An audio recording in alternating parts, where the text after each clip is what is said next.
have plenty of experimental evidence, and I'm just going to show you one of them right for now. This is Koznachiev, a Russian scientist who passed a diseased cell culture through a shield here, which, when it was glass, there was no effect. Of course, the other culture was just healthy tissue.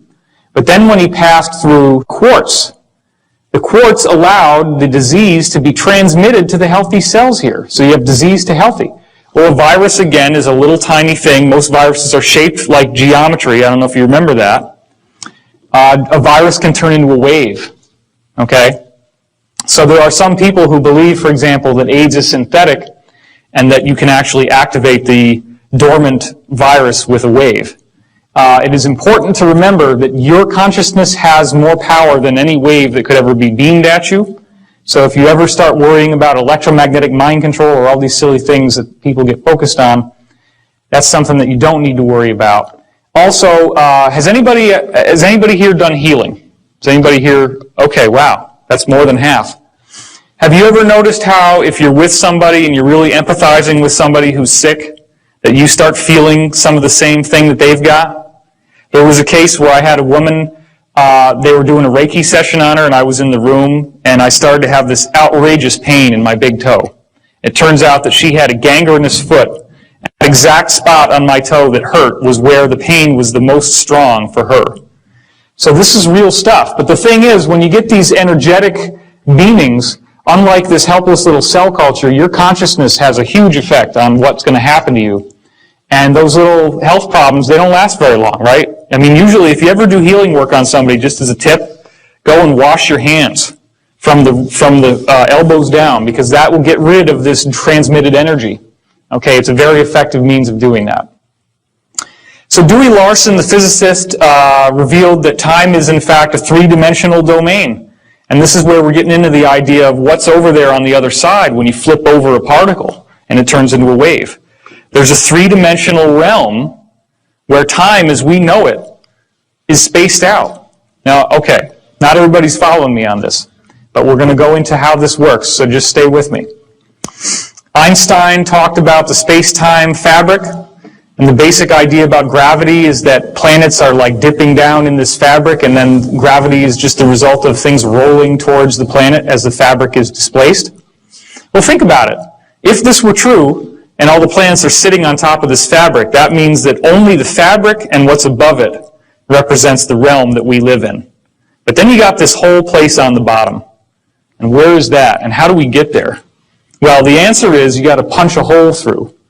So that's your wormhole, right? You know, the word wormhole comes from the idea of a worm burrowing through an apple. Everybody remember that? And it's like the outside of the apple is space-time. The inside of the apple, where the wormhole goes, is time-space. That's a three-dimensional realm of time. Time is not linear. It's only linear because we're stuck in space-time. So what happens is time-space is on the inside of the apple, or the donut in this case, and space-time is on the outside. But this whole system can invert so that space-time is now on the inside and time-space is on the outside. So here's the basics of it again. 3 dimensions of space and 1 dimension of time. You can move around in space, but you're fixed in time. It's moving forward like a river. When you go into time-space, what we would think of as time is now 3-dimensional, and what we would think of as space is now 1-dimensional. You actually move around in 3 dimensions of time. This is where we're having dreams. This is where we're having astral experiences. That's why a psychic in a particular place can actually look forward and backward in time in that location, because they're viewing through time-space. That's what your psychic function is. Distance you travel in time-space is actually time travel over here. Now that sounds really far out, but the bottom line is all the things that I'm telling you have been verified by multiple black ops witnesses. They've been verified by experimental secret projects, and a lot of actual evidence that's in the public domain that we just don't normally understand what it is or why it's there. The entry and exit points are very important. If you look up in these medieval texts about fairy circles and fairy rings, these are the little circles you go into where you find the fairies or the gnomes or the dwarves or the elves or whatever. Well, you don't just find them anywhere. You have to go into these circles, and you can only enter them at certain times because it has to have to do with a planetary alignment. You see, the Earth has naturally occurring natural stargates on them. And I know that some of you might not believe this, but there is so much evidence, and we're going to go through some of that. There are natural stargates, and you actually can time travel. So there's a very important reason why the ancients were building things like Stonehenge and the pyramids. This is not just to entertain themselves and to build a tomb for the dead pharaoh. Okay, it's much more than that. So I read this book when I was 7 years old, and in the book we have descriptions of experiments in ESP between Harold Sherman, the author, and Sir Hubert Watkins, who was an Antarctic explorer. They documented some fantastic telepathy experiments. In one case, Sherman is sitting there in his room in LA, and he's tuning into Watkins, and he gets this pain in his head, and it hurts a lot. And so he writes down, okay, pain in the head. When we correspond that to what Watkins' journal said at the same time, all the people in his Antarctic expedition team were bumping into this stovepipe that had fallen down with a sharp edge, and they were actually lacerating their head, the skull. Bleeding from that, and he was feeling the pain. Just like I said, there's an energetic transmission of the pain. Well, after Watkins died, the telepathy continued because they were so much in affinity with each other that he could recognize Watkins when he spoke. So Watkins is describing in some of these readings, I guess you could call them, what it took for him to get into Sherman's mind, and he said there was a nested set of spheres that he had to go through, and he had to find a channel to the center to get to the message to Sherman, which was not easy. That's why they call it channeling. Because, and I didn't go into this last time, but what really appears to be happening here is everybody knows about the system of chakras, the esoteric system of chakras.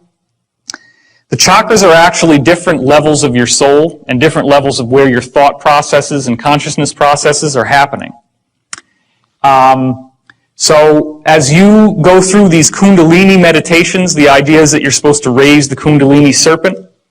I was shown in multiple readings that the actual process of raising that Kundalini is collapsing the chakras together into this set of nested spheres. Because when you do that, you focus everything into the one spot in your brain that we're going to go to here. So this is bringing all your chakras together and then finding that channel so that the entity that's trying to reach you or your higher self can get to the center. Because the center is where all the action happens. Why is that? Well, the center of your brain has a small gland in it called the pineal gland, which as you can see here, it was called pineal because it's shaped like a pine cone. This is the exact geometric center of your brain. It's right here. And this, as we're going to see, is very important in ancient cultures. The Sumerians gave it a description, which you can see here, the little acorns on the top of this staff that he had. And there's also a little jobber up here. And what we found out from Dan Burish is that these can be reversed. The cylinder seals can be flipped over. And when you start doing that, you see some very interesting things, like the eye in the triangle, and another eye in the triangle right here. So the Sumerians were hiding information. They were encrypting information in these seals. So this is the one we were just looking at. Here's your little pineal gland, and the other one up there. Well, look at this. Now, if you've seen Stargate SG-1, the first episodes, you remember the Goa'uld, the villains in Stargate? You remember how they had these helmets that went around their head that looked like a snake? That's the helmet. That's the Anunnaki. They were human-like people, but they wore these weird helmets in order to appear like gods to the primitive Sumerians they came to. And this is how they encoded the secret of what they really looked like inside this image right here. It only works when you put a mirror image on it. But then you also see he's holding all these pineal gland staffs, and he's got this seal over his head, and more symbols here. But it gets a lot more direct as we go on. And you're going to start wondering to yourself, why in the world are all these cultures focusing on the pine cone? This is Osiris, the lord of the underworld in Egyptian mythology. This is his staff, which as we now know, this is the raising Kundalini, the serpent, but it also represents DNA. And there on the top, as the Kundalini rises, what are they looking at? They're looking at the pine cone. That's the junction point where all this energy comes together. Now, King Tut has this Kundalini serpent actually going through his head. That's a symbol that they gave that the pineal is fully activated, that your chakras have now all turned into that nested set of spheres, and that access from the higher realms is moving directly through your head. And they believed he had that. Whether he did or not, we don't know. Here's the Babylonian god Tammuz, and as you can see, he's holding a pine cone. So once again, he's a very powerful god from that tradition, and you're seeing the same type of symbolism coming through. Then you go over into Hinduism, the goddess Shiva, the goddess of destruction, the breaking down of the old to purify the way for the new. What does her head look like? What does that hair look like? It's another pineal gland. And you've also got the redundancy with the symbol of the third eye, and you've got the serpent wrapped around her head. The same iconography once again. And it's so powerful in the Hindu tradition that even now, it's common practice to wear a symbol of the third eye on your forehead if you're a woman, and they all have these various bindis, as they're called, that they can order and wear.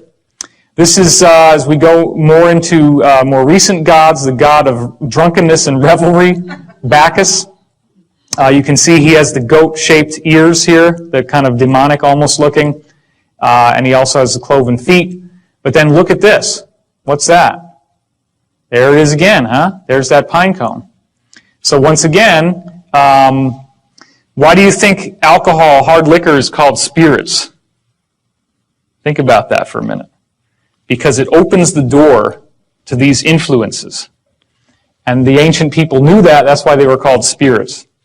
You've ever seen people who get like completely possessed when they're drunk and they just seem different, they seem a lot more negative? Well, negative entities in some cases seem to be able to grab hold through the pineal gland. And so they knew about all this. They knew that drunkenness and revelry opened up the pineal. That's why he's got it on the top of his staff. Dionysus, who is the usher through the underworld, the usher through death and rebirth, he's also got the pineal gland, the pine cone on his staff. So there's the same message yet again. And here's another image of Dionysus with a bigger pine cone. Well, let's not leave out Buddhism. Check that out, right? Same exact thing once again, the hair. That's another symbol of the pineal gland. And even the fact that it looks like a pine cone with these the way that they braided their hair. I mean, all this was done deliberately to honor the